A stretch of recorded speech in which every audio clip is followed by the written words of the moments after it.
Salam əziz izləyicilər, bu dərsimizdə sizlərlə çətin tip anaqram suallarını cavablandıracağıq. Bu tip suallar təqribən 2024-cü ilin sonlarından imtahanlarda tez-tez istifadə olunmağa başladı. Normalda anaqramlar mövzusu əslində bizim üçün asan mövzu sayılır və imtahanlarda biz bu mövzuya aid suallarla qarşılaşanda onu daha asan, daha rahat bir şəkildə həll eləyə bilirik. Amma bu tip suallar isə normalda tələbələrə çətinlik yaşadır. Gəlin elə imtahanlarda qarşılaşdığımız və bir çoxlarımızın həll etməkdə çətinlik çəkdiyimiz sual nümunələri üzərindən bu sual tiplərini həll etməyə çalışaq. İlk sual nümunəmizdə belədir və şərtlər digərlərində də eyni olduğuna görə elə mən birincidə bunu ilk dəfəsində oxuyuram sizin üçün. Deyir ki, verilmiş hansı iki sözün hərflərini hər birindən yalnız bir dəfə istifadə etməklə yeni söz yaratmaq olar.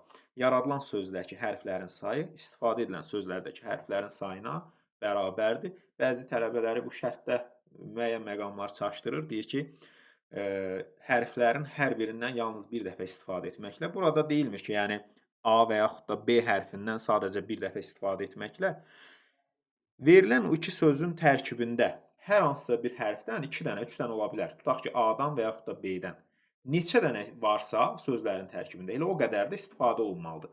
Yəni sözlərin tərkibindəki hər hərfdən bir dəfə istifadə olunmalıdır.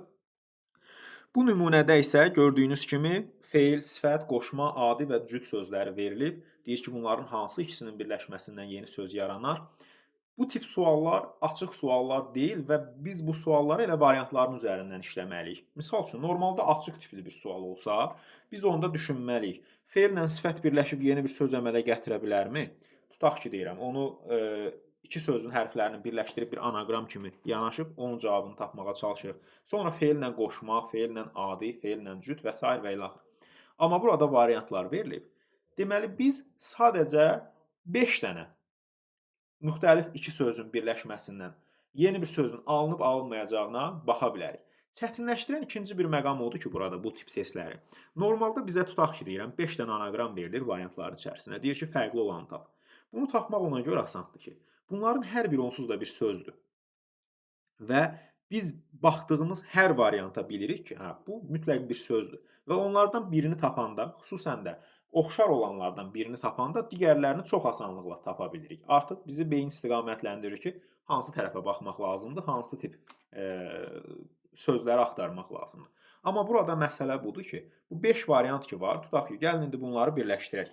Hansıları birləşdirməliyik? 2 ilə 3-ü birləşdirməliyəm. Çünki variantların içərisində bu var. Tutaq ki, deyirəm, 1 ilə 4 variantların içərisində yoxdur. Mən feil və adi sözlərinin birləşib yeni bir söz əmələ gətirib gətirmədiyini fikirləşməyə belə ehtiyac qalmır. Amma 2 və 3-ü birləşdirsək necə bir şey yaranar? Gəlin burada vaxt itkisi olmasın deyə mən bu sözləri birləşdirmişəm. Gördüyünüz kimi A variantı. Nədir burada? 2 və 3. 2 və 3-dəki sözləri birləşdirmişəm. Sizə də tövsiyəm budur ki, misal üçün sifət və qoşma sözləridir də bu, eləmi? Biz yazırıq bura nə? S, I, F, Ə və T. Digər tərəfdən isə nə yazırıq? Qoşma sözünü. Hərfləri bunların arasına yerləşdirək. Niyə görə bunu qarışdırırıq? Bunu ona görə qarışdırırıq ki, biz bunu sifət, ardınca da qoşma kimi yazsaq, yeni sözü müəyyən etməkdə çətinlik çəkə bilərik. Çünki 2 dənə yan-yana adi istifadə etdiyimiz söz gələndə onu anaqram kimi görmədiyimizə görə yeni bir söz düzəltməkdə, yəni onları qarışdırıb yeni bir söz düzəltməkdə də çətinlik çəkəcəyik. Ona görə iki sözü bir-birinə qarışdırıb baxsaq daha yaxşı olar. Ki burada onsuz da nümunədə mən qeyd etmişəm. Baxın, sifət və qoşma sözləri birləşəndə 10 hərfli, belə deyək də, anaqram yaranır. Bu 10 hərfli anaqramdan xüsusən də içərisindəki hərflərə baxsaq, S var, Q var, F var, Ş var, M var ki, bunların birləşib yeni bir söz əmələ gətirmək, belə deyək də, o qədər də ağlabatan deyil. Həmçinin eyni şey, tutaq ki, deyirəm də, 1 və 3-ə də aiddir. Feil və qoşma. Tərkibindəki hərflərə ayrı-ayrılıqda baxanda bunların birləşib yeni bir söz əmələ gətirməsi ağlabatan deyil. Ayrı-ayrılıqda ki, bunlara baxanda biz baxırıq ki, burada baxın, 2 və 4, Y variantı. Nə sözünü əmələ gətirir? İs,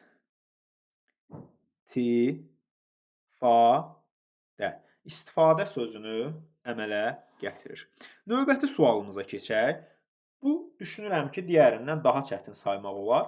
2024-ün dekabr ayında düşən sual idi və nəyə görə daha çətin olduğunu düşünürəm.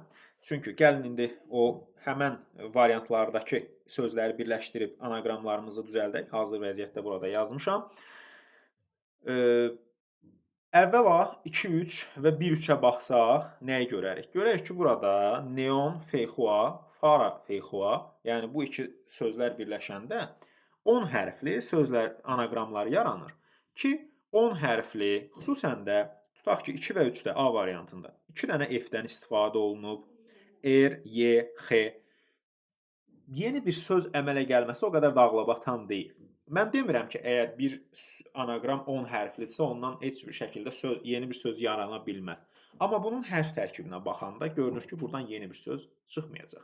Həmçinin 1-3-də də, 4-5-də də bu elədir. 1-5 bizim axtardığımız cavabdır.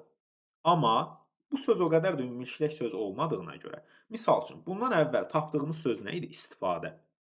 Biz istifadə sözünü tez-tez cümlədə işlətdiyimiz bir söz olduğuna görə, necə ki deyirəm, istifadə edirik. Amma buradakı 1-5-dəki cavab isə o qədər də çox istifadə etdiyimiz söz olmadığına görə, onu müəyyən etmək bizim üçün daha çətin olur. Burada nə yazılıb? Abonent sözü yazılıb. A, bo, nen, bu da T. Abonent sözü alınır. Keçək bir digər sual nümunəsinə. Burada göl, bol, od, lom, yaxa sözləri verilib və buradan biz hansı ikisini birləşdirib yeni söz əmələ gətirə bilərik? Gəlin baxaq. Kənarda tutaq ki, bunları bir-bir yazırıq. Siz də belə edəcəksiniz və baxırıq. Bunların hansından yeni söz yarana bilər? Bu da tez-tez istifadə etdiyimiz bir sözdür. Yoxlama sözü. Demək ki, Y, O, X, yox, la, ma. Yoxlama sözü yaranır. Keçək bir digər nümunəmizə baxaq. Burada isə sak, lanə, meşə, yasin, şimal verilib və bizə deyir ki, bunların hansı ikisinin birləşməsindən yeni söz yaranacaq. Dediyim kimi, bax siz götürürsünüz bir-bir. Burada 2 və 5 var. Nədir? Lanə və şimal sözləri. Bax yazıram. L, A, N və Ə və şimal.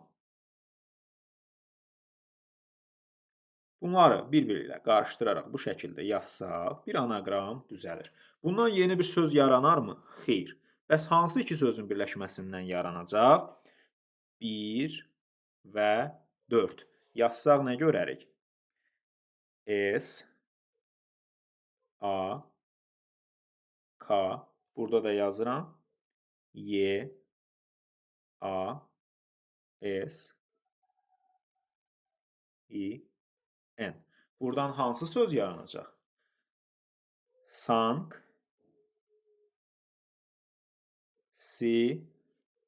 sanksiya sözü yaranacaq. Keçək bir digər sual nümunəmizə. Baxaq. Burada isə demək 2 və 4 birləşərək yeni söz yaradacaq. Hansı sözlərdir? Hansı sözdür daha doğrusu? S-A-F yazıram. Bir də T-E-L yazıram. Buradan hansı söz çıxır? Sal, fet sözü çıxacaq. Bir digər suala baxaq. Burada isə mən vaxt itkisi olmasın deyə ancaq cavabları sizin üçün qeyd edirəm. Siz də hər birini, hamısını bir-bir yazsaq ki, mən ancaq cavab olan variantı yazıram. Burada 2 və 5-dir. Yazaq. H, I, L, A, Y, Ə. Buradan hansı söz çıxır? La, yi, hə. Layihə sözü çıxır. Siz digərlərini də əlbəttə ki, yazacaqsınız və bunların içərisindən hansı anaqramla söz yarandığını müəyyən etməyə çalışacaqsınız. Bir digər nümunəyə baxaq. Bu nümunədə isə baxırıq ki,